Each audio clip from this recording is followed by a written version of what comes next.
Good evening, ladies and gentlemen. Thank you for joining us this evening to our quarterly business and investment webinar. It's jointly hosted by Real Estate Investor, Dynamic Outcomes, and Sable International. We hope to do this quarterly, where we look into the latest news in the world of money, economies, currency, politics, and investment. And we're doing it particularly for you, the South African investor, businessman, and really just to keep you up with what's happening in the world, because there really is massive change that is happening in the world right now, and it really is happening so fast, particularly in the political world, and also in the world of money and investment. And we just see there's just so many new options, technology, and essentially we are here to keep you up to speed, particularly what's happening, particularly when it comes to currency. And I'll be doing the introductions a little bit later to the guests, and what is happening in the markets, and more importantly, I think, what it actually means to you. Because it's all about you. What can you use this? I mean, your time is probably your most valuable asset that you have at the end of the day. And if you use that time to educate yourself, to be able to make good decisions, whether it's to invest or move money, whatever it may be, you're in the right place. So for those of you who don't know me, my name is Neale Petersen. I'm the founder and editor-in-chief of Real Estate Investor Mag. I'm an influencer investor as well as the host and facilitator today. And today's discussion is a very, very topical one. It's been all over the media here in South Africa, and in fact, all around the world, especially in the last week. And we're going to be talking about, first of all, the core is the current state of the RAND. Where are we right now?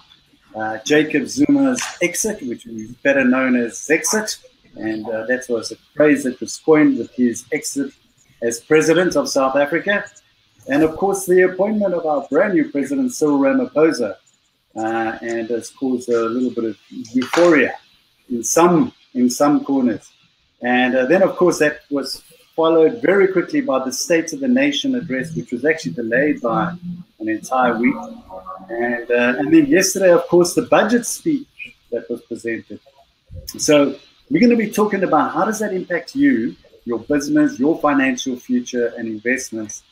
And I think this will be a really interesting chat today, because we've got really good guest speakers and experts on that. So what we're going to talk about? We're going to talk about Zexit, and we know that the shifting of President Zuma as from the presidency is going to have massive importance on South Africa and its future. And of course, with the appointment of Cyril Ramaphosa, who's been sworn in as new president.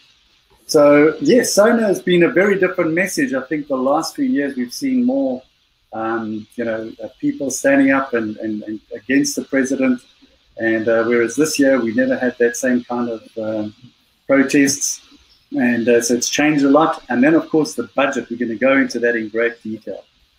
So without further ado, I'm going to introduce our first guest, James Paynter. And for those of you who don't know James, he's the head analyst and founder of Dynamic Incomes. Now, he is a currency expert and also a forecast and market analyst. He accurately predicts futures and outcomes of world currencies using what he calls the Elliott wave principle. So without further ado, James, just share a little bit about your background, what you do and how you do it, and obviously this whole Elliott wave principle. Oh, thank you, Neale, for the intro.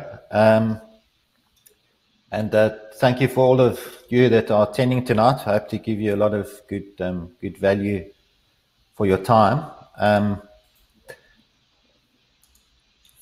From our side, obviously, we need to have our disclaimer. But I've got an engineering background, but I've been in the foreign exchange related industry since about 93 or so, and since 2015, since 2005, we've actually been providing clients with a framework, and which is gives them the why, how, and where the markets move, which is centered around empowering them to optimize their foreign exchange transactions. Whether it's exporters or importers or investors, and that's based on Elliott Wave principle, which is in essence is the study of human behavior in financial markets. And we'll perhaps get onto that in a little bit more detail later on. But we use that to provide forecasts on the dollar, the euro and the rand against dollar, euro and pound against the rand, and assist clients with developing strategies and timing tools to optimize their Forex. We also are looking at expanding this year into other financial markets, other currencies, precious metals, and cryptos. So I think that's enough about me. Okay. Do you want to just share what's this Elliott Wave principle thing? Can you give it to us in a nutshell, just so that we can get it, or do you want to share that a little bit later? I think let's share that a little bit later when we perhaps get into the effect of all we're going to speak about in relation to the rand. Right. But yeah, in essence, what it is it's a study of human behavior in financial markets, and the how we tend to react in financial markets, and what that means in terms of being able to project future movements. But yeah, we'll leave that for a bit later. Okay, excellent. Great. So I'm going to like to introduce our second guest. It's Andrew Rissik. He's obviously the MD of Sable International, and he heads up the Forex and International Project Division, and specializes also in residency, mainly in the UK and the EU. So without further ado, I think, Andrew, just share some of your background, what you do, your main activities, and some of your activities that you're getting right now. I see you've got your slide up. Neale, thanks for the intro. Welcome, ladies and gentlemen. Good to see a lot of you in the sort of e-room, in the webinar room. So nice audience. For those of you who don't know me, I'm South African by origin. Spent 11 years in the UK, and our business, Sable International, has been around for 23 years. It was a company that started up at the time when South Africa was readmitted to the Commonwealth, and it was a time when South Africans for the first time could really go and travel overseas and start earning foreign currency a lot more legitimately than how a lot of us used to do it when we were students running around the world working in bars in places like the UK. And our business has grown with its client base over many years, and we specialize in helping particularly South Africans, either expats or South Africans who are still in South Africa, but who have got international investment ambitions. So we're a financial services business primarily, with a very strong immigration slant as well. So we help people move money internationally, so from South Africa to any destination for investment purposes. And we can help people move money between our various offices in Australia and the UK. We have a very strong Forex business in the sort of the Anglo-Saxon markets of the world. And I look after that business. And then also in terms of immigration, we specialize in helping South Africans relocating and becoming nationals in the UK, Australia, and more recently Portugal. So that is really, I think, a good summary about Sable. And as you can imagine, with the goings on in the last 10 years, we've had a really interesting growth in South Africa since 2010, which was a year after Jacob Zuma came in. The last 9 years, we've been really busy. And we expect to see that continue, because although there's a lot of positivity at the moment, I think that in a globalized world, offshoring is still going to be really important to South African investors. Great. Thanks very much, Andrew. And I think, gentlemen, let's get straight into the core discussion. And obviously, it's the exit of Jacob Zuma last week. And it was a very long process. And it was almost all of 9 years that in South Africa that we had him as our president. And it was really 9 tough years in terms from an economic perspective, because we saw South African, lost growth, GDP growth. I think it was 0.5% last year. I think this year the prediction is at 1.5, which is significant. I think it was close to 1%, but then it dropped down again. The currency obviously went up and down, and there's a number of reasons, and I know James will share that a little bit later. But I think essentially, let's start off with you, James, and so what does it actually mean for South Africa? Because it's a long haul. Yeah, well, it's first thing is it's going to put a lot of these comedians out of business. I don't know what Trevor Noah is going to use for his material anymore. Yeah, he wished him goodbye. I believe he wished him goodbye. He's lost one of his characters in his story. Yeah. I think for myself, Neale, obviously there's been a lot of negatives during Zuma's tenure. And persons are perhaps thinking, well, that's the end of that. But the fact of the matter, Zuma wasn't the whole problem. And I think some of what we've seen in terms of Ramaphosa, and perhaps we'll get onto that, addressing some of the corruption and that sort of thing. Those are all positives, but the other flip side of it is that Zuma's his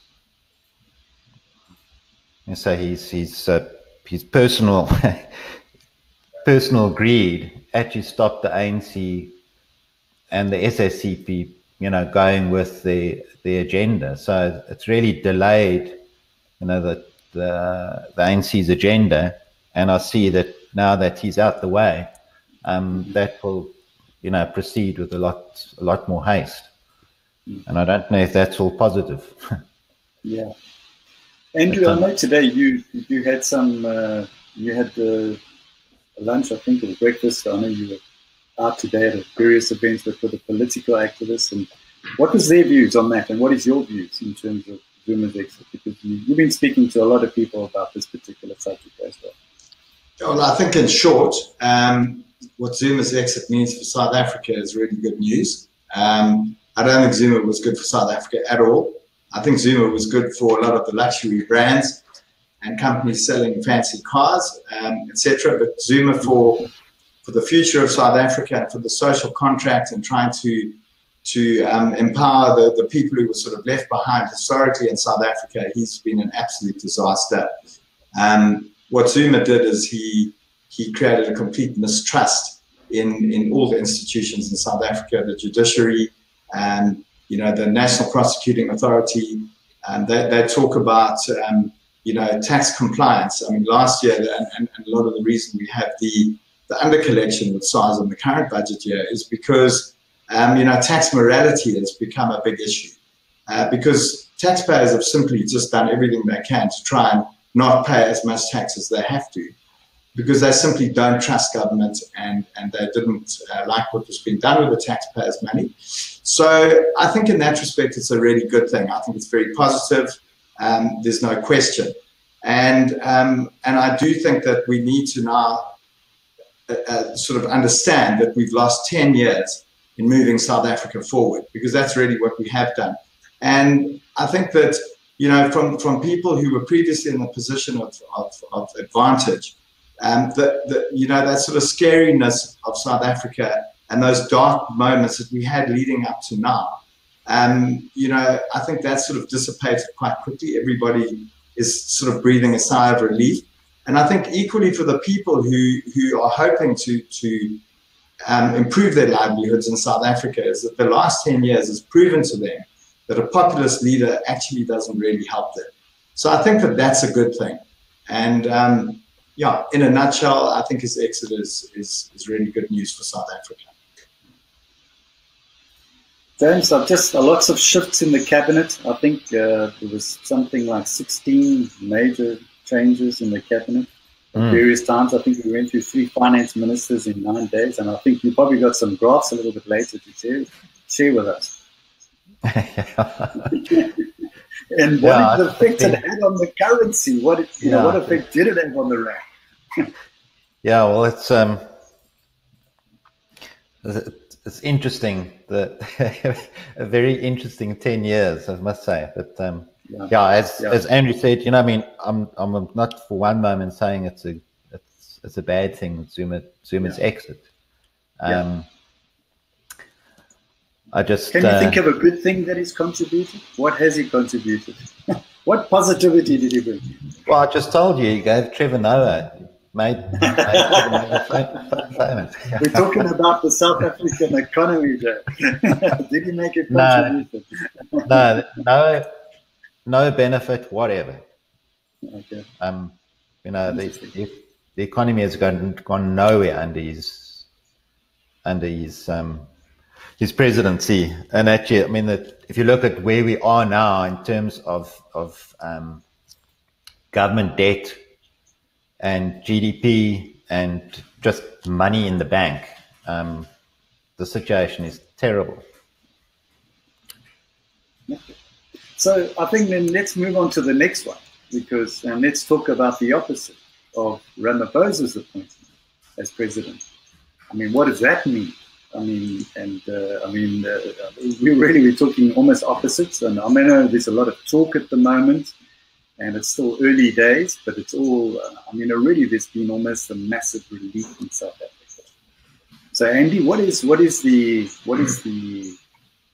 vibe out there? What are the people saying out there? What are we feeling? I think we're feeling relief, excitement, in some cases euphoria, but there's a lot of talk, but we'll have to see what follows. I think, Neale, your a sigh of relief, I think, is really what people are feeling. Euphoria, I don't think so. We didn't see people dancing in the street. I think everybody realizes that we're in a tough situation. But Cyril Ramaphosa's victory in December, it was a very tight win. And I think we need to understand that. It could really have gone the other way.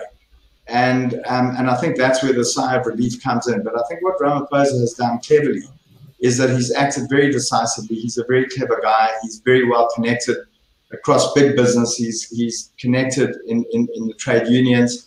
He's very connected politically in the Communist Party, etc., etc. And I think he's rallied some good support, and he's confident. And I think he feels that he's really got a lot of support from sort of grassroots across all the different political parties and demographics. And it's been really good. I mean, he's on the night where Jacob Zuma resigned, and that the next morning the Gupta's headquarters in Saxonburg were raided. So this anti-corruption rhetoric that we heard in December is actually being acted upon. And I think that gives me a lot of hope, because I think whether they ever catch these guys and actually prosecute them, we'll wait and see. It's going to keep the courts busy. But I think the people in government going forward are going to think very hard before they behave the way they have been. And I think there's going to come a very interesting cabinet reshuffle fairly soon. And I think it's going to be ruthless. I hope it is. And I think that will start to bring confidence back. He has spoken about the size of the government and the civil service payroll. I mean, it's massive. It's over 30% of the budget is being spent on civil servant salaries. That's not a good situation to be in. But again, it's going to be very unpopular when he starts cutting jobs. There will be a backlash. He seems to have toned down the sort of populism conversation. Although land expropriation without compensation is still something that's been bandied about this week. But I think what we have to realize with President Ramaphosa in place now is that he's not going to do it in a reckless and a politically and populist and a politically dangerous way. But it is going to be a very, very tough process, because it's emotive, and it's emotive from both sides, understandably so. And, it's something that has to be addressed in South Africa. And I don't think we could really ask for a better man to be driving the situation. The one thing that I think we've always got to just bear in the back of our minds is that he still runs the ANC, and the ANC is the party that got us to where we are today. So my hope is that he will rebalance the ANC and get it back on track, but it is going to take time. James, your views on this? Yeah, it's as you say, he's made a lot of promises. Ramaphosa's made a lot of promises, and he's very, I can put it so, he has got a way about him that gives confidence. He's got charisma, and he has done things that he said he would do in terms of corruption and that sort of thing. My concerns are the promises that he made in SONA. Whether he's got any hope of achieving that is another question. And my only concern with his background, Andrew, is, it still comes from, he's a committed socialist / communist, and what does that mean in terms of the country? Where you still got him with the ANC, which is wanting to drive that policy through. How's that going to impact South Africa? We can talk about the land situation. Perhaps I think we've got another question on that. But to me, that's a big question, that one. Yeah, absolutely. Yeah, but I think I think he is. His credentials are very left wing, and if you look at it historically, but equally for the last 25 years, he's been very successful in private business, and I think he understands, and I think that he does have a lot of left-leaning slants and influences in the way he's going to approach it, for sure. But equally, I think he's got a very good relationship with people in the business world, and I think that South Africa can't be either left or right. I think we've got to find a middle ground, and I'm hoping that that with that kind of man and that vision, hopefully people can sort of fall in behind and follow. And look, time will tell. I don't think South Africa's ever been as stable as places like the UK, Europe, and the US. So I think instability is a given in South Africa, politically and economically. But relative to the rest of the world, I think we've just turned a corner, and hopefully, in the context of South Africa, I think it's overall a positive movement. James, I know you're going to touch on it a little bit later, but SONA, that had a significant blimp on the radar, certainly in terms of the rand, right? Yeah, we can actually have a look at that. If you look at where our forecasts were saying the rand was going to, that we were looking at that, at heading that way anyway. So yeah, it's funny how all these things work together, because it's the markets are moved by sentiment, and there has so just elaborate a little bit. You say it was going there anyway. Just clarify that. Well, sentiment has been driving the rand positively. The past few months, and well, we'll get into that in a bit more detail a bit later, perhaps. Yeah. Okay. No, that's fine. As long as we do get into it, that's great. Yeah. Because I'm assuming it's because of obviously the appointment of Ramaphosa and all of these positive things happening in the market, and confidence is picking up, business confidence, sentiment is picking up. But let's touch on that a little bit later. Great. Yeah. So guys, yesterday, I think let's move on to the budget. because yesterday we had the budget speech, and obviously the significant things over there, we saw the VAT increase. I mean, that's massive. Higher fuel levies, rise in alcohol and tobacco, the sin taxes. I mean, they do that pretty much every year. And I think more importantly, they're taxing the wealthy. I mean, those earning more than 30 million, I'm sure that's both of you guys, you're both in that bracket. You're going to be taxed at 25% instead of at 20. So, and that's your estate, your collective estate. So let's talk a little bit about that. Andy, what is your view on the whole budget speech yesterday? It was an interesting budget. I quite enjoyed it, I have to say. I don't think a lot of the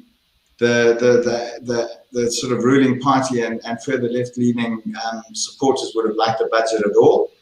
But this was a budget that basically they had absolutely no choice. I think that our Treasury and our fiscus is in a corner. The back's against the wall. We've run out of money. We have to cut spending, and we have to increase tax. But you'll remember a year ago, there was a big increase in personal income tax. And it was sort of widely sort of discussed that income tax was not going to be one of the target taxes in this particular budget. So the easiest, most effective way of really trying to plug that 50 billion rand shortfall was to look at increasing VAT. And I think in a webinar a couple of weeks ago with James, I think I mentioned in there that we were sort of predicting 14 to 16% increase, which would have done a 44 billion rand raise, but they've raised it only by 1%, which is going to bring in 22 billion in the current year. So talk about personal income tax. You know, nobody really sort of spoke about it much, but if you actually sit down and have a good analysis, the tax brackets, the three lowest tax earning brackets in South Africa, those brackets actually moved not quite with inflation, but they actually did move. But what happened in the higher tax brackets, there was absolutely no move. And a terminology that a term that we refer to as fiscal drag, where basically if you get an increase in your salary and your tax brackets haven't adjusted according to inflation, you can essentially get pushed into a higher tax bracket and end up actually, whilst you may have a salary increase, you're actually going to end up paying a lot more tax. And that is actually going to be contributing an estimated 7 billion towards the shortfall. So for politicians to stand around and say that they haven't really gone for the higher income earners is not really true. The other thing that also slightly concerns me about the VAT increase, whilst to the average sort of high earner, it might not seem like a lot of money, but if you take industries like transport and education, which are not VATable services, so take the taxis and the trains, for instance, they don't collect VAT for the government and pay it away, so they're VAT exempt. But what happens is all their input costs actually attract that extra 1% of VAT. So whilst an increase in VAT won't directly affect the price of a train ticket or a taxi ticket or the cost of education, the input costs for those various businesses obviously increase, and those costs have to get passed on to the consumer. So again, it's an insidious tax that sort of creeps through the system, and it will have a cost push implication for everybody. And then the other one is the higher fuel levy, which is sort of fairly evenly split. I think it's a 52 cents increase. 22 odd cents of it goes to the fuel levy, which goes straight to the government. And then the balance of that increase goes to the road accident fund, which again has been something that's been badly mismanaged over the last 15, 20 years. So again, it's just going to go down to how they're going to manage all this income. And really what it comes down to, the thing that they've really got to look at is cutting expenses. And I think that that is going to have to be one of the biggest, the biggest focuses is austerity. And there has been a talk about an 85 billion rand expenditure cut over the next 3 years. Now that's just a forecast. Whether that'll actually happen, we don't know. But in the grand scheme of things, at a time when we need to be stimulating our economy through government expenditure, we can't actually afford to do it. So austerity, whilst it might sound good for people of us who are economically prudent, it's not going to be good for growth in the economy. So it's a very punitive and I think quite a tough budget. And in summary, the way I would look at it in the context of Jacob Zuma had been standing delivering the State of the Nation, I would have thought it was a terrible budget. But in the context of Ramaphosa leading us forward, I think it's a budget that shows some sort of light at the end of the tunnel, and to me is quite a hopeful budget, but a tough one nonetheless. So James, what do you think Ramaphosa's thinking was in having Malusi Gigaba present the budget? I mean, is he the go-to man? Is he the finance minister for going forward? Or is he just thrown him under the bus and said, listen, you're the guy that actually, told the people that we actually came to, he came from the Zuma era after all. Yeah, So what are your thoughts around having Gigaba present that speech? And do you think he's going to stay? That's the other thing. Because it's definitely going to be a shift in cabinet. I somehow doubt it unless he's changed ships. But two things we didn't discuss here, which to me are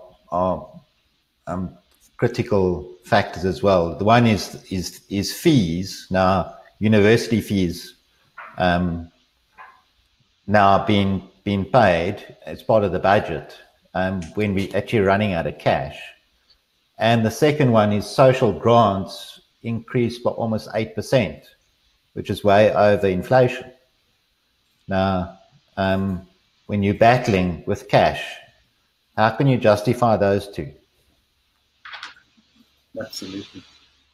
Well, I think it's a bit of a train crash from the Zuma era. I mean, we know that he blindsided everybody just before he was actually voted out as the head of the ANC. And that was I don't think anybody expected that one. Yeah, that's what they say.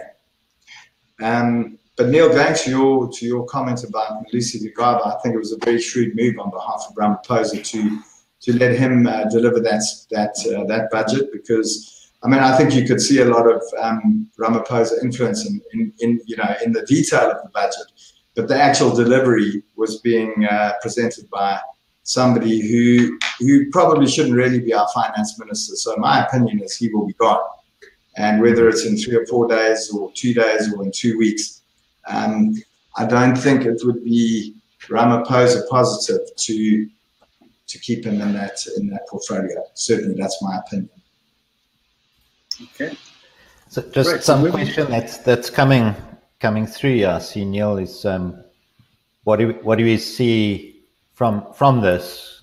What do we see? What that rating agencies will do? What we see in the last week. I think that's important. I think in terms of how, I think we've got to present ourselves well in front of the rating, and we cannot afford another downgrade. It's just it's going to be a massive effect. Massive. Gentlemen, do you want to move on to the next one? Do you want to talk about are we going to touch on the expropriation of land, or do you want to cut straight into the rand? Because where the rand is currently, where do you want to move? Are we going to, the land. Let's talk about the land. We did say we're going to get it, because this is still something that is overhanging from Zuma, and he made quite a big thing of it last year, in fact, at his State of the Nation, and white monopolistic capital and all that kind of stuff. And this was a big part of that whole sort of speech. So what do you think they mean by this? Because I think, a lot of people think Zimbabwe and land grabs and that kind of stuff. And so we just got our neighbors over there, and we just have to look at Zimbabwe. And we're going to say, well, is that going to happen in South Africa? So what do you guys think? What do they actually mean by this? And it's still on the table under Ramaphosa. And Andy, you want to maybe kick that off? You want to give? Yeah, I'll kick that off.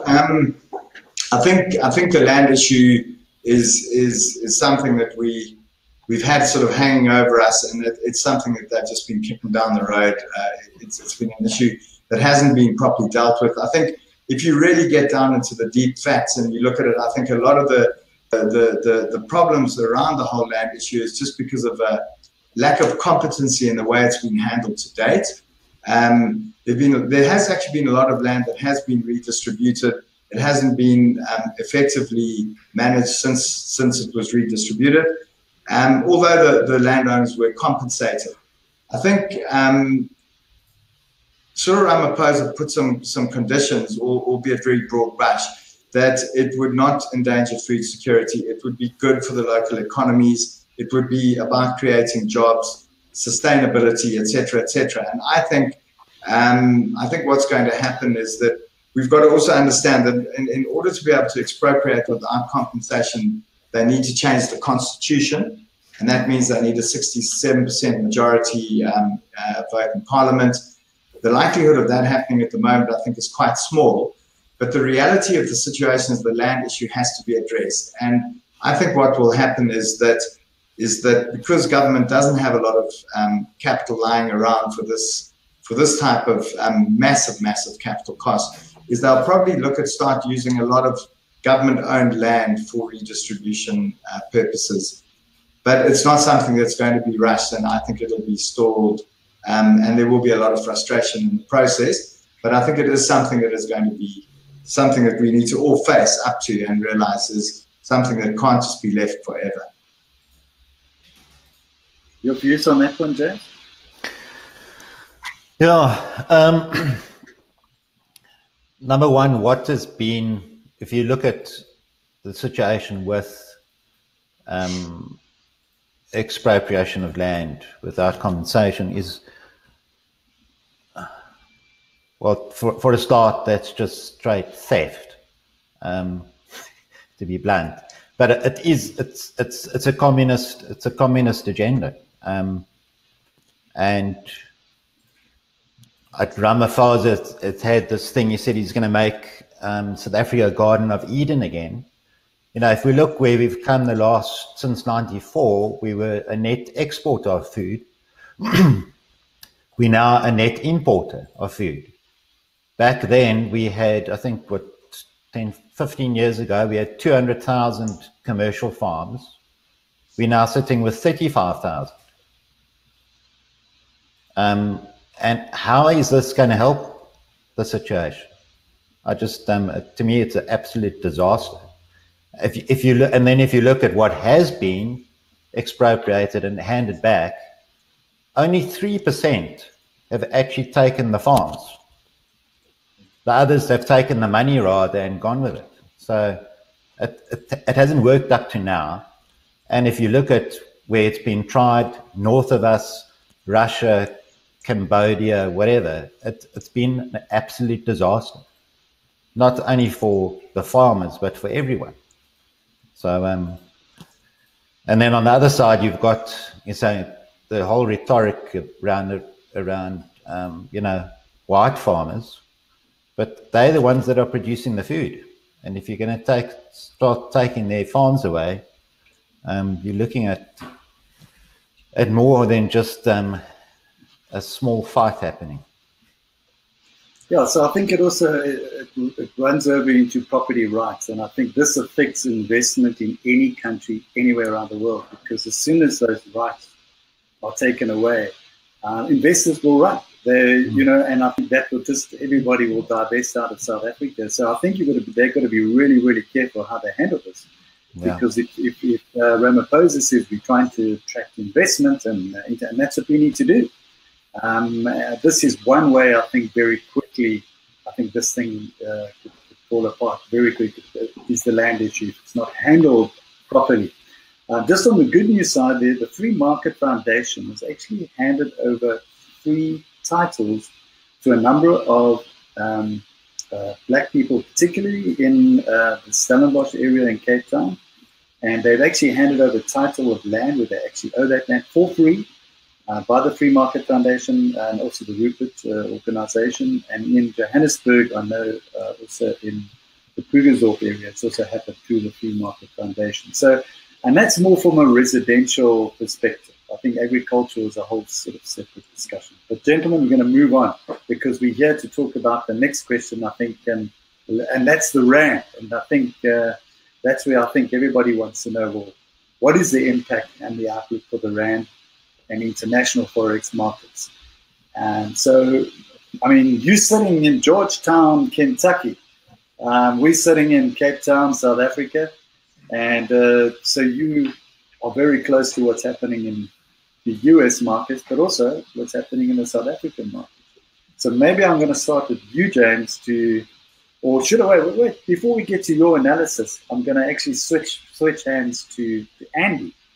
Andy, do you want to give us your view on where the rand is going? What actually happened from the time of Zuma last year building up? And I know James, he's got a great analysis there, but I think you can set the scene nicely for us. Yeah, I think the last year has been particularly interesting with the rand, because everybody a year ago was absolute doom and gloom. We've seen some shocking devaluations where the rand has been severely undervalued when it hit 24 to a pound. I think it was 18 to a US dollar, and everybody thought Armageddon had come. And it's very difficult to tell clients, when it's at that level, don't move your money, rather wait, the rand will come back. And James will talk more about that sentiment. But what has confused and raised a lot of debate is how in the last sort of 6 to 8 months, the rand has just been on a strengthening trend. And I think what you've got to do there is you've got to take away the sentiment. You've got to have a look at the fundamentals. And, the world economy has been in a good space for a while now, not South Africa necessarily, but a lot of our trade partners like the EU, the United States, and the UK over the last couple of years have experienced some good growth. So we've been exporting more. That's very, very rand positive. We've been importing relatively less than what we were, because I think South African consumers are constrained. Emerging markets have had a good run in the last year. And then more importantly, South Africa is very affected by commodities. And there's been an uptick in the commodity cycle in terms of prices across a broad range of commodities, of which a lot of them South Africa do produce. It hasn't been a fantastic recovery to the sort of highs that we saw 4 or 5 years ago, but that certainly has been rand positive. So at a time when we were downgraded by 2 of the 3 ratings agencies at the last major cabinet reshuffle, the rand actually strengthened after that. And so that was very contrary to what everybody had been warning. And I think what really saved us there was Moody's, who's the one ratings agency that everybody does take seriously, has kept us above junk, because Fitch and Standard & Poor have kept us. We are junk. We junk. We're below the investment grade level. But Moody's is the one that's kept us in the global bond indexes. So there wasn't that massive run on the rand that could have happened had Moody's downgraded us. And I think that Neale, so that's how we got here. And I think that provided what's been said in the SONA and the budget is actually followed through, I think that Moody's may take quite a positive view on us and keep us above investment grade in their next outlook, which I think they're doing a review in March. So we wait and see for that. So with the recovery of the rand, have you seen still good movement of money going offshore? Or are people saying, no, wait a minute, keep your money in South Africa, I'm going to invest back in South Africa? Or they're saying it's such a good price, let's get it offshore. What's been happening with your clients? I think what we see sadly is when the rand has a big crash where there's a lot of negative sentiment, like when Pravin Gordhan was fired, people become highly irrational and they move a lot of money out. It's absolutely the worst time to do it. Now is a fantastic time to be moving your money off, because the rand is relatively strong. And I actually think maybe it's a little bit overshot the mark. Although technically it could still strengthen, and I'll leave James to talk about that. But I think what you've got to also do is you can't only look at the rand and how it reacts in terms of our local economy. You've got to look at the rand against other currencies in the global context. And whilst we have a healthier global economy, the United States seems to have an anti-globalism kind of approach at the moment. They're starting to put in some quite aggressive trade tariffs. That may or may not affect South Africa. I know certainly in terms of Steel exports, it could affect us, which could be rand negative. You've got Brexit. You know, the irrespective of what the rand's doing, the pound weakened against all currencies after Brexit. It has made a relatively good recovery against the dollar, but there's been a lot of dollar weakness. So you have to look into all those economies, and I think the three biggest pairs that we look at is the pound, the euro, and the dollar. And we're also seeing interesting stuff happening in the EU. Certainly, there's a lot of populism. There's polarization between left and right. We've got Angela Merkel, who's now running. Although Germany economically has done really well recently, you know, politically she's been weakened. So these are all things that we have to also take into account, and how those affect the rand indirectly. James, you're going to take us into a nice analysis, and you're going to go a bit more technical in terms of the rand. Andrew touched on a few of the points, but I think it's important to understand three things. And the first is that actually, you know, if we look at fundamentals, that they do not drive cause the huge swings that we've seen in the market. So here, if we look at a producer price inflation adjusted rand from 1957 and 1970, we can, and then here a trend line as well. That trend line, we're looking at an average 5.6% depreciation per annum. And based on inflation, we're looking at somewhere here over 11.50 or so, which is, no, we're almost there, to the dollar. But that doesn't explain these huge big swings. Now, at this point, when we were up at 18, I mean, the rand was way undervalued. But we're starting to get to a point now where, you know, we're getting to perhaps starting to be a bit overvalued. And it is starting to hurt exporters and so on, local manufacturers. But it's important to see the big picture, but that we won't get any direction from fundamentals for these swings that can last months or years. And then the second one, just you touched on that yourself, Andrew, is that actual news and events do not give direction. They're often a trigger, but as you see, you spoke about our two downgrades, that with both of them, the rand actually strengthened after that. So it depends where, we'll get onto that later, where sentiment is at the time, but you can't always say because there are positive things happening that the rand's going to continue strengthening. And then, is this the Elliott wave principle? Is this it does come into it, yes. It does come into it, yeah. Mm-hmm. And then just as you said, Andrew, that we tend to exchange at the wrong time.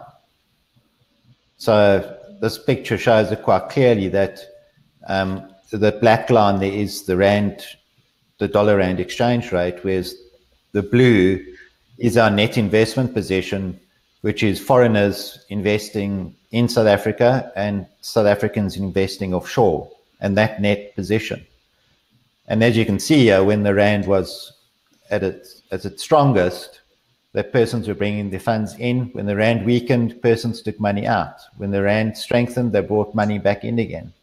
When it was at its worst level in early 2016, that's when people are rushing for the door.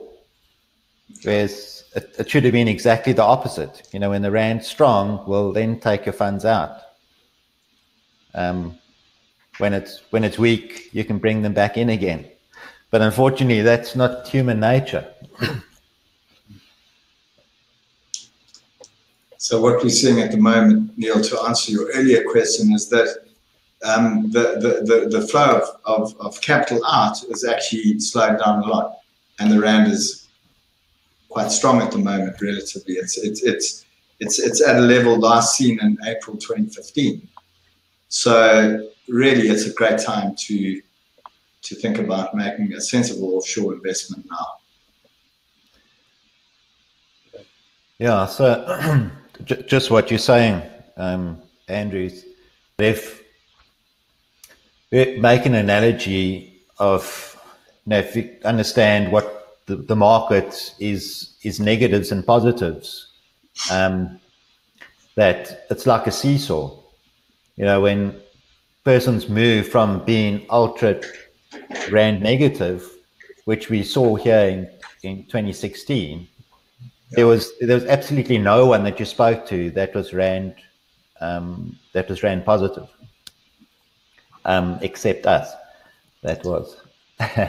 But at that point in time, the sentiment is so negative that you've got rand negative. You've got exporters and foreign investors that are greedy and complacent, and you've got importers and South African investors that are fearful and panicking and taking their funds out.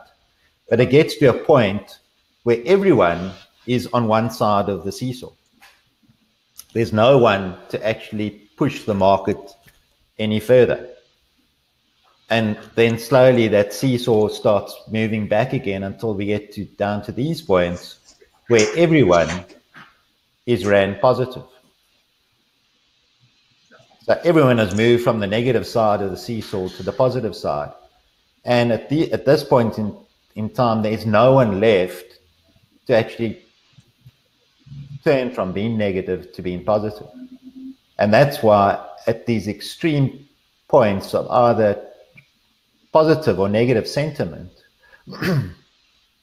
we tend to do the wrong thing at the wrong time, because at this point we ran positive and everyone that we speak to is feeling exactly the same way, and we think that rand can only go further, but there's no one left to push it further. And similar on the other side. So, just as Warren Buffett says, we need to be fearful when others are greedy and greedy when others are fearful. And that's because our emotions are our worst enemy. So just as you're saying right now, Andrew, everyone's rand positive. It's at its best level in 3 years. A lot of persons saying, well, it can only go further. But can it? And that's what I want to share a bit with you, with all of you tonight. So, James, we're emotional human beings. Everything we do is with emotion. It's absolutely emotion. Even when we invest, and we cannot deny it.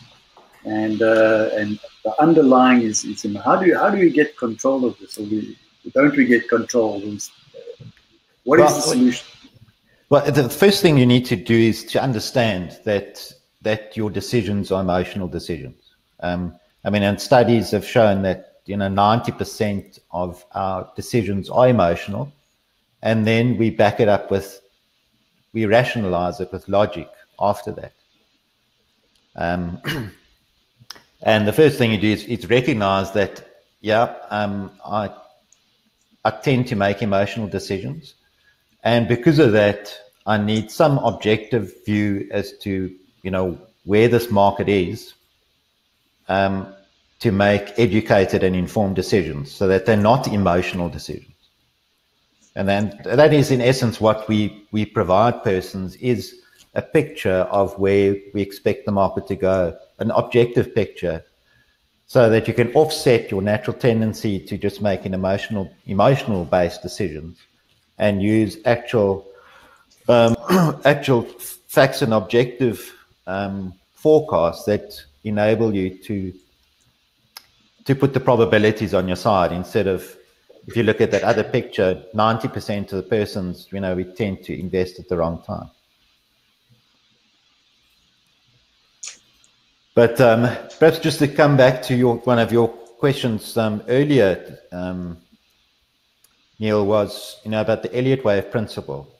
And effectively, it's a discovery back in the 1930s, that what drives the market is is emotion, and because of that, that emotion, the markets that you see is a reflection of the patterns of emotion in the market, which go from one extreme, which we see in the Rand, one extreme of Rand negativity to the other extreme of Rand positivity. And you get this happening in various degrees, whether it's today or this week or the past month or the past 6 months, the past year or the past decade. You get these various degrees of sentiment. So, for instance, we're more positive than we were 3 months ago, but if you compare it with 3 years ago, well, we're pretty much back to where we were.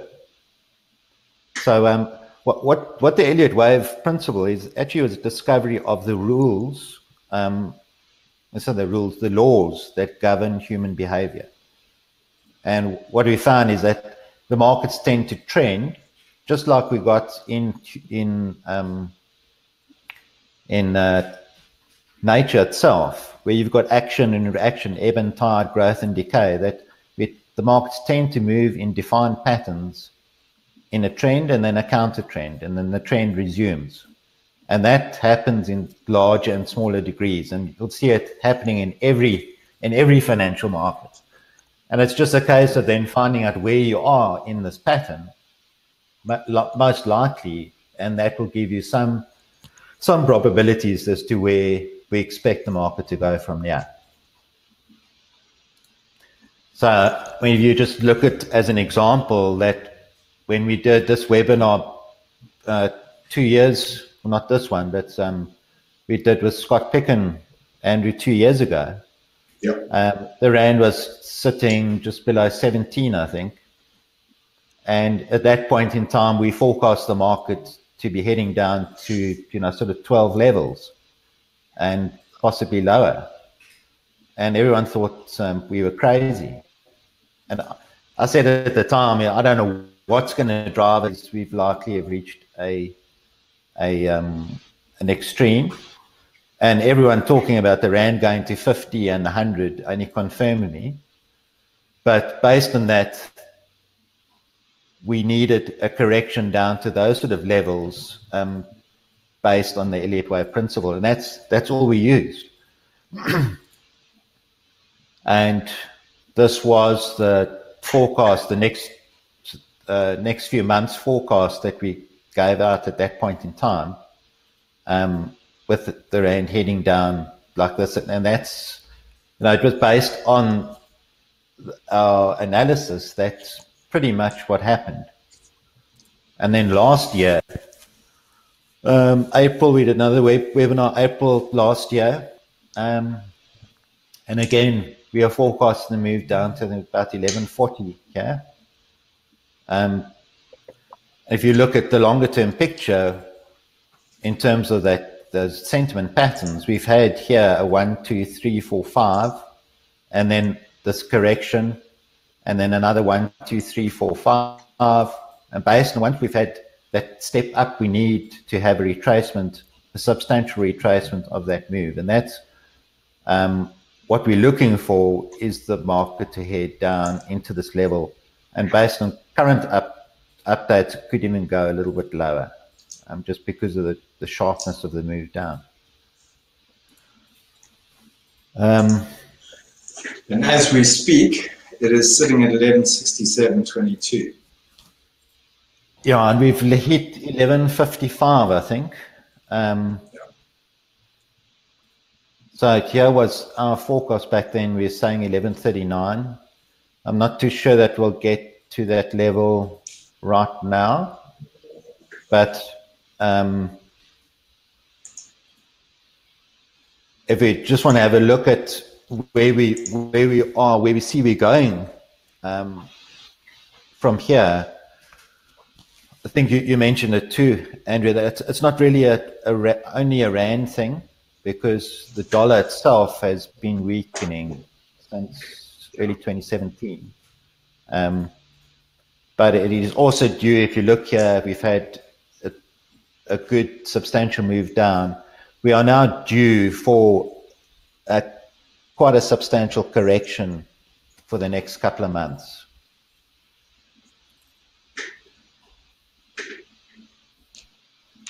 Longer term on the rand, just to give you a picture, is that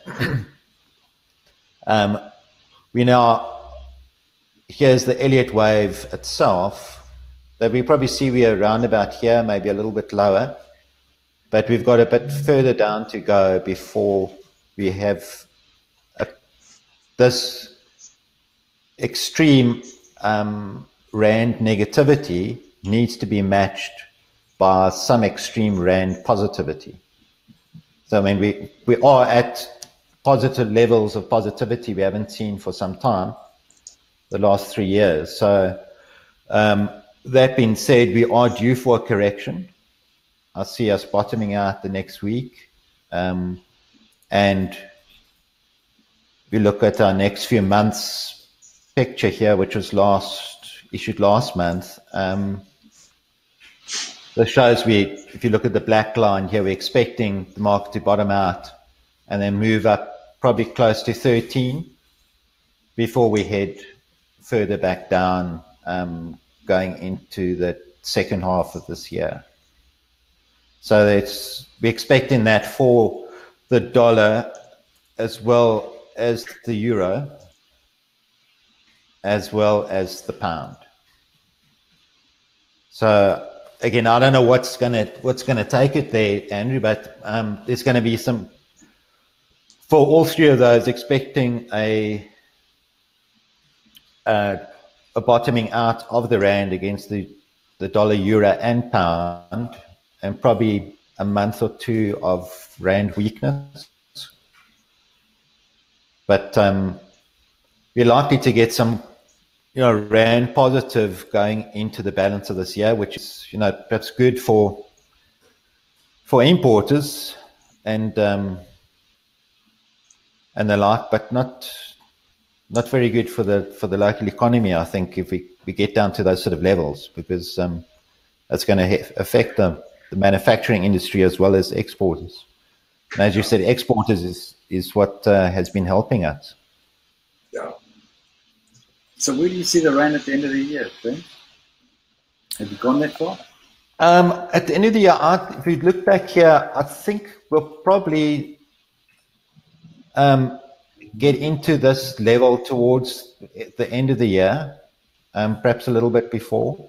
Is that 11? But I see that, once we've had this correction back down into that area, which we've got here is 1140 to 1027, and it could actually go a little bit further than that.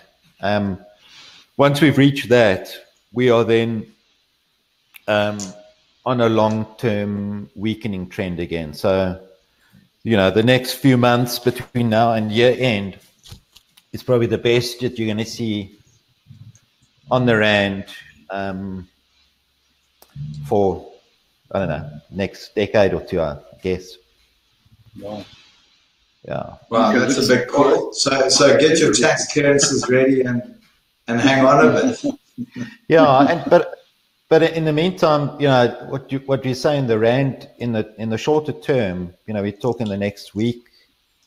We're probably at the best levels we're going to see for the next month or 2 or 3. So what do you think the driving fundamental? Because I don't want to get into another conversation here, which is fiat currency and cryptocurrency, because there's already about 1,300 cryptocurrencies that you can invest in, but that's a separate conversation completely. But I'm talking about fiat currency when the government actually starts printing more and more money.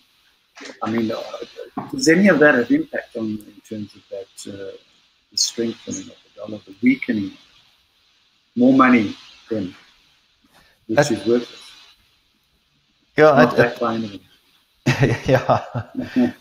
It's an interesting argument. I don't know what Andrew's take on that is. What, in terms of the bond buying schemes that they've been running for the last few years? Absolutely.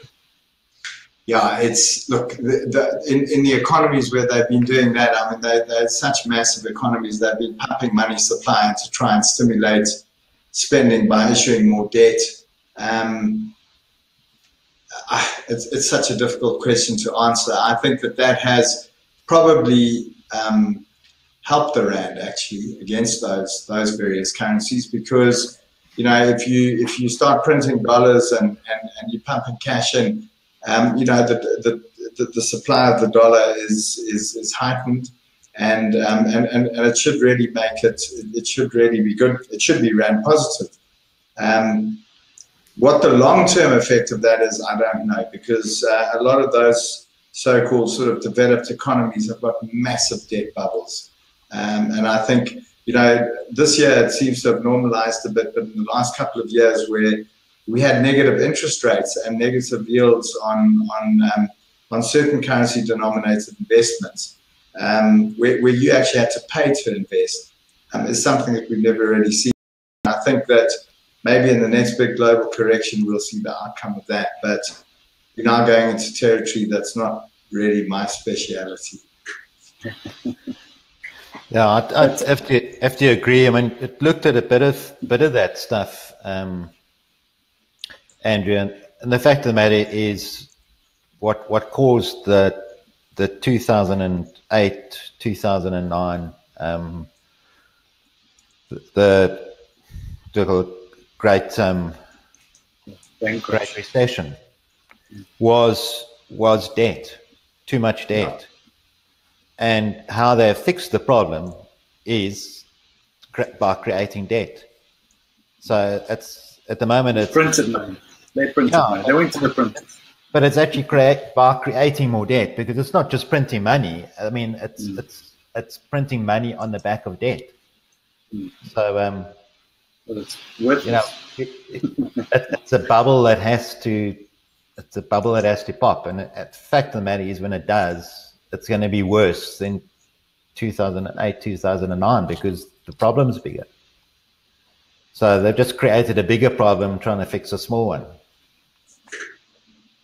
Okay, guys, I think let's maybe start.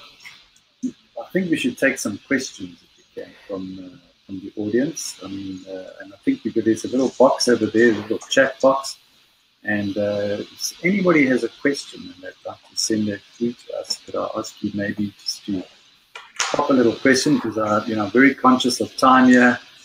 Being just over an hour, almost an hour and a quarter. Any questions? Maybe in the interim, maybe you can start just giving us a summation there, Andrew, in terms of your thoughts on the rand going forward. In fact, for your business, it sounds pretty good, because James has given us quite a positive scenario for the rand this year, which means that offshore becomes quite a desirable destination if we're smart, and if his forecasts are accurate. It's looking good. What are your comments on that? Yeah, thanks, Neale. I think in summary, I think that South Africa is an interesting point now going forward. I'm mildly and cautiously positive. I think that my advice or recommendation is, if you believe in globalization and you believe in diversification in terms of your investment strategy, that people must realize we're part of Africa. We are an emerging market. We're very dependent on commodities. The political situation is, I think, still going to be volatile for a while, where we've got a government who's made massive spending commitments that if they don't meet, there could be some sort of political backlash. For instance, the free education, tertiary education, just depending on the expectations of the people. So whilst things are looking relatively positive to what they were 2-3 weeks ago, don't forget that, there is a big world out there. And whilst the rand is strong, if you've got spare capital to invest offshore, there are some good deals offshore. There's some very interesting investments in real estate, all sorts of other asset classes. And don't discount it just because you're feeling comfortable at the moment. And because of the comfort often creates indecision, and just use the opportunity is how I would wrap it up. Okay, we've got a couple of. Do you want to add on to that, Jim? No, that's fine. I was just going to say we've got some questions coming. Yeah, we got a couple of questions. Yeah, from Murray, why are the interest rates in the United States not strengthening the US dollar? And I think James, that one you could handle. Murray, good to see you with us here tonight for a start. Murray, if you know, it's one of those things that persons believe to be true, that rising interest rates, that is correlated with a strengthening currency. But the fact of the matter is, if you look historically, and I can actually share some stuff with you, that there are times when increasing interest rates do correlate with a rising currency, and there are times when the opposite happens. So you need to look at each market on its own to see where that particular currency is going, because there is no correlation.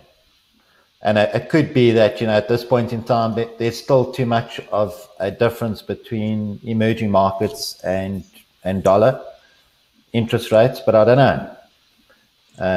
The fact of the matter is, if you look at the dollar chart, we have been in a trend down for the past 2 years, and until that trend reaches a terminus, the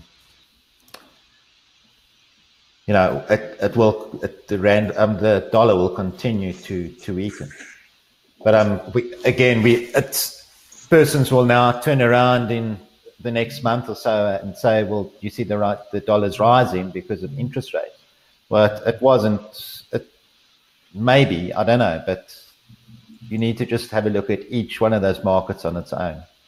I don't know if that helps. Okay, thanks, James. And then, of course, I think there's another one from you, from Mohammed. US dollar and the South African rand pair made a low around 11.55 with an expected further push lower. From an Elliott Wave perspective, retracement should then occur to the upside. What can we expect from a fundamental standpoint with GDP outlook and ratings, etc., as we are aware that Elliott Wave analysis is independent?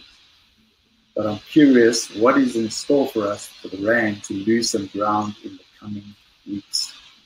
And in fact, coupled with that, we've got Ludmore who says, what's your rand forecast for March into April? You did touch on that.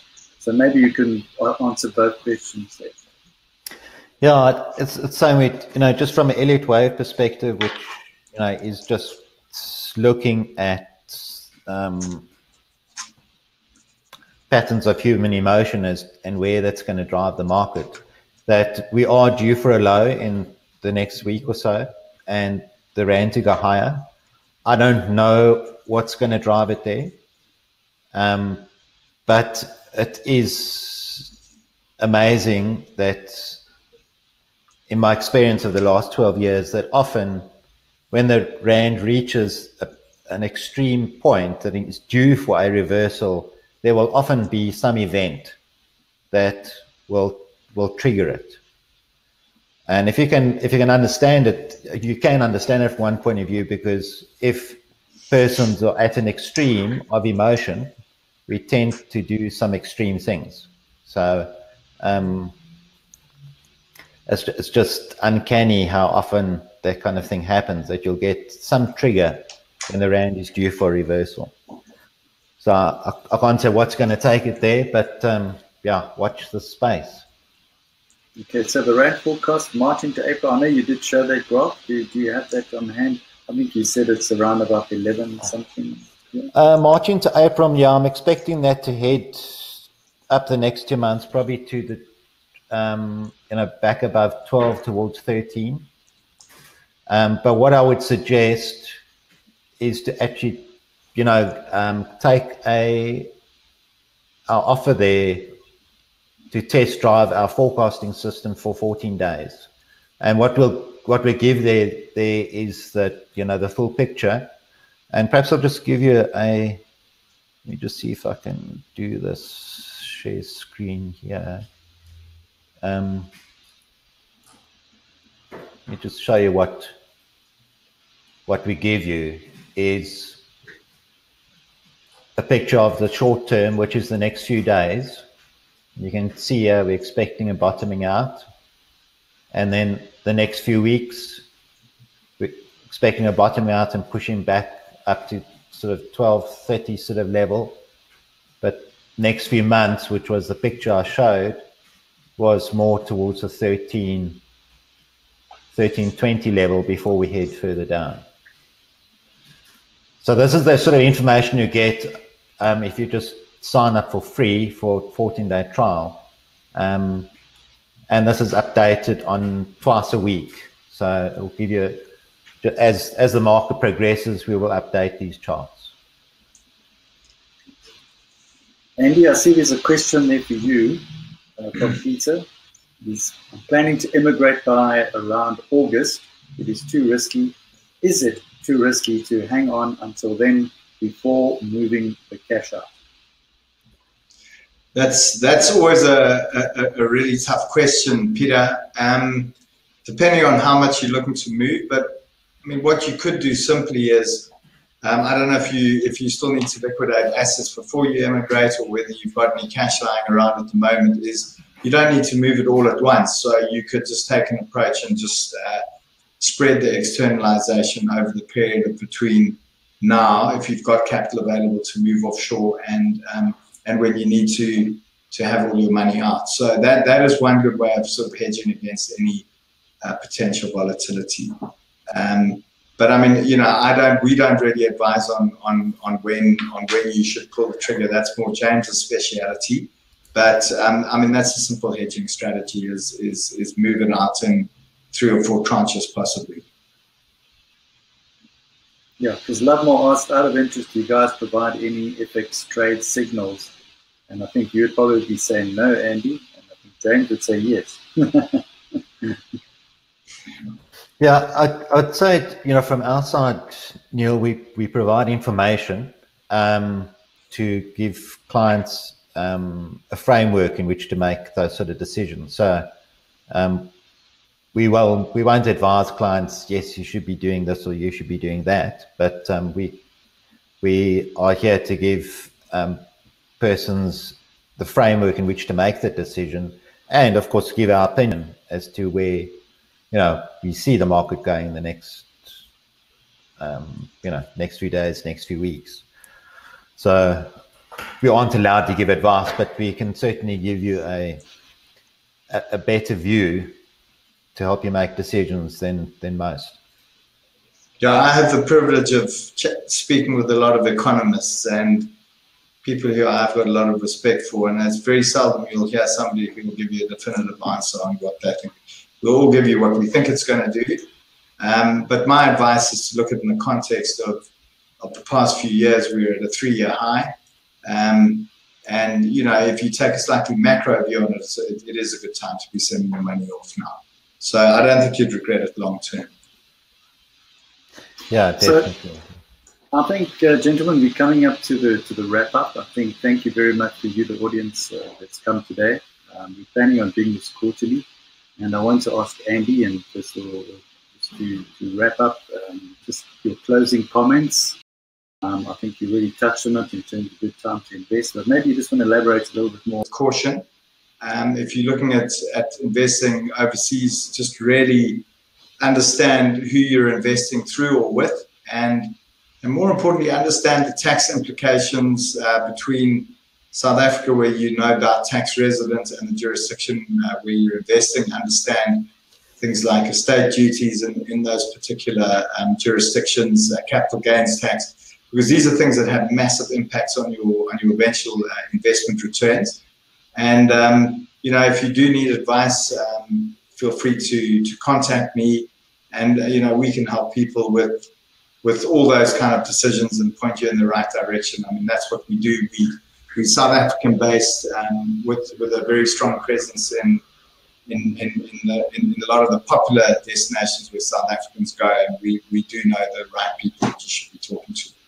But don't sit on your hands. Okay, so Andy, just also in closing, I think it's probably relevant just to say that you're obviously doing some road shows next week in South Africa. You're doing some seminars, and you're doing it, you're going to be talking currency, but I think more importantly, you're talking about EU residency. Do you want to maybe just share a little bit about that? Yes, Neil, thanks. Next week, we've got some professionals coming down from Portugal, and they're going to be going around the country with us. We're in Cape Town Monday and Tuesday, that's the 26th and 27th. We're in Durban on the 28th, and then Johannesburg on the 1st and 2nd of March. And what we'll be doing is showing people the opportunity around a second residency option in Portugal, which is obviously a fully fledged EU member of the EU. And that is through an investment into real estate of anywhere upwards of 350,000 euros, which is nothing to be sneezed at. Although if you look at the Rand Euro at the moment, it's a good time to be considering that. And some exciting stuff happening in Portugal, but more interestingly, that's a plan B with a really good underlying investment opportunity. So they're free seminars and they're one-on-one consultations with the lawyers. And we've got some real estate agents who are showing some really nice investment products. So feel free to join us. Okay, where do they get hold of you, Andy? Just so that if they want to book, if somebody's interested, where do they go? If you just go onto the Sable International website, so that's www.sableinternational.com, and then click on Portugal, and then you'll be able to get hold of us, and we can reserve a place for you. Okay, so it's sableinternational.com. Sable International, and you click on the event. So it's in Cape Town, Monday and Tuesday, Durban and Wednesday, Johannesburg, Thursday and Friday. Free event at the seminar. We'll see you there. Okay, James, in closing, I think your product is a very interesting product. Maybe you just want to tell people where to get hold of those who don't know where to get hold of you for your particular product. Yes, well, thank you, Neale. Perhaps just before we go on to that, I just see there was one question here for Andrew. I don't know if you can answer it. Tony asked whether you know how many estates would fall into the 30 million plus bracket. I assume, Tony, we're talking about the new tax rate of 25% on estate duty. That is on a net estate of 30 million plus. So that's after all the deductions that are allowed and the distribution. So it's a fairly large estate. Again, this is not something that affects the average person, but I would advise you to get hold of your tax advisor and speak to them about that. Or if you want to get hold of me, you can find me on LinkedIn, and I can put you in touch with some good tax experts who could go into a little bit more detail. Okay, and one other one here was, what about the rating agencies? I think we did touch on that. Were we still likely to be downgraded? I doubt that at this point. I think it's come to a halt, yeah. I think that look, I mean, we sub-investment with two of them, so that's not a discussion. It's Moody's is the one we've got to watch. Yeah. And, they've got us on negative outlook at the moment. What we're hoping is that they'll put us onto a negative watch. And I think that just looking at what's happened in the last couple of weeks, this is the sort of reactions and the sort of actions that they would have expected to be taken to retain the grading that we have. So I think the likelihood of a downgrade is small. But again, you never really know. But I'm confident that I think we'll be okay. Yeah, I think we've stalled it for now. Well, just to get back to your... Sorry, Neale. So, no, just in terms of how do people get hold of you, because there might be somebody that doesn't know it. So to get hold of us, so just perhaps to go to that link that's on the page there. We've been providing the service, let's say, primarily to business clients, exporters and importers, for assisting them in when to time the hedging and exchanges, but also for investors, moving funds offshore, moving funds back here. You know, when you see that the rand has moved on average 22 cents a day for the past 3 years, it's a huge impact on your investment or your business. So, you know, if we can just actually save you a bit of that per month, it can make a huge impact on your bottom line. And apart from, you know, stress levels as well, and time, we've be glad to help anyone. Excellent. Well, I'd like to thank you, the audience, and for you, Andy, for sharing your insights on the market, and obviously for you, James. Just for everybody, just so that you know, we are planning on doing this once a quarter. We would love to give you the updates, because you know, the things that change, the dynamics that come into the market, and we haven't even touched on the cryptocurrency, which is a whole separate debate. And I know James got some views, and Andy also has some views on that, and I have some views on that. And been in touch with people both made money, lost money, and whether it's still going to last in the future. But I'd like to thank you. My name is Neale Petersen. I'm from Real Estate Investor. If you need anything, go to the REMAG website, reimag.co.za. You've been a wonderful audience, and I'd like to thank our panel. And we look forward to seeing you all at our next webinar. Thank you very much, and good evening, ladies and gentlemen. Thank you. Thank you all. Good night. Good night.